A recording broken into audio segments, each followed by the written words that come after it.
Traffic police अरुणाबाद की दिहाड़ी लगाओ मुहिम पूरे जोरों शोर से अरूज पर है और ट्रैफिक निज़ाम को मुकम्मल तौर पर नज़रअंदाज कर दिया गया, जिसकी वजह से ओवरलोडिंग और ट्रैफिक जाम का सिलसिला मामूल बन चुका। शहरियों ने आला हुकाम से ट्रैफिक पुलिस की इस नाअहली को काफ़ी फिलफौर नोटिस लेने की अपील कर दी। अरुणाबाद और गिरदोनवा में ओवरलोडिंग के बाइस शहर और इससे मुल्हका अहम सड़कों पर ट्रैफिक जाम ने मालूमाती ज़िंदगी को शदीद मुश्किलात से दो चार कर रखा और शहरी ट्रैफिक जाम से कीमती टाइम सड़कों पर फंसे रहते हुए ज़ाया करने पर मजबूर हैं। ओवरलोडिंग की वजह से हादसात की तादाद में खौफनाक इजाफा देखने में आया, लेकिन ट्रैफिक पुलिस अरुणाबाद की तमाम तर तवज्जो सिर्फ ज़्यादा से ज़्यादा माल बनाने पर मरकूज है। ज़्यादा रिश्वत वसूली के मुकामात पर नाके लगाने के लिए भी प्राइवेट गाड़ी इस्तेमाल करके ट्रैफिक कवानीन की खिलाफ वर्जी सरेआम की जा रही है। ट्रैफिक पुलिस अरुणाबाद आवाम के लिए रिलीफ की बजाय तकलीफ का बाइस बन गई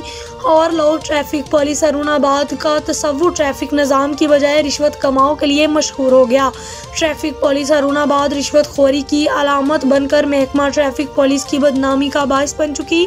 शहरियों का कहना है कि ट्रैफिक पुलिस अरुणाबाद के इस माल बनाओ तरीके कार के खिलाफ कार्रवाई करने की अशद ज़रूरत है ताकि ट्रैफिक पुलिस मज़ीद बदनामी से बच सके और अरुणाबाद का ट्रैफिक निज़ाम बेहतर हो सके।